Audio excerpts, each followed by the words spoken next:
বাড়িতে কি হচ্ছে, দিদির শরীর কেমন আছে না আছে, A to Z আমি তোমাদের সাথে শেয়ার করব। আর হচ্ছে রোজকার কি হচ্ছে না হচ্ছে না দেখাতে পারলেও আমি তোমাদের সাথে বলে শেয়ার করব যে এটা হচ্ছে না হচ্ছে, আমি মুখে বলে দেবো। আর আমি হয়তো কালকে বেরোবো আই থিঙ্ক, কারণ আমার কালকে টিউশন আছে। আর দেখি দিদিকে যদি আমাকে দেখতে যেতে দেয় মানে বাড়ির থেকে, কারণ ওখানে বড়োদেরকেই মানে ঢুকতে দিচ্ছে না বলতে গেলে, ছেলেরা তো ঢুকতে পারবেই না বলতে গেলে। বাবা হচ্ছে একটা টাইম দিয়েছে যে এই টাইমের মধ্যে ঢুকতে হবে, প্লাস ওই টাইমের মধ্যে একটা কার্ড দিয়েছে, কার্ড অনুযায়ী ঢুকছে।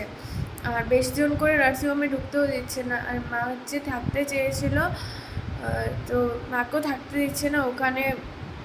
মাসি ঠিক করে দেওয়া হয়েছে, তো ওই মাসি দেখাশোনা করছে।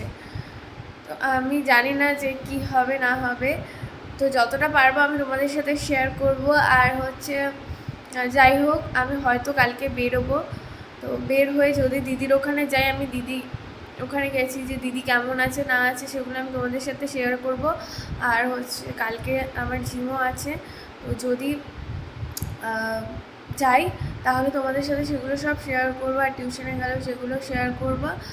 তো আমাকে সাপোর্ট করো, এটুকুই বলবো। যদি ভিডিও ভালো লাগে আমার চ্যানেলটিকে সাপোর্ট করো, আর সবাই ভালো থাকো, এগুলোই আমার এটুকুই চাওয়া। যাই হোক, তো এই দুটো ভিডিও নিয়ে আমি আজকে আসা। কালকের থেকে আমি যতটা পারবো আমি ভিডিও করার চেষ্টা করব। আর দিদি কেমন আছে, শরীর কেমন আছে কি না, আমি তোমাদের সাথে সব কিছু শেয়ার করব। তো সবাই ভালো থেকো, আবার পরে কালকের থেকে আবার ভিডিও আপলোড করা স্টার্ট করব। টাটা।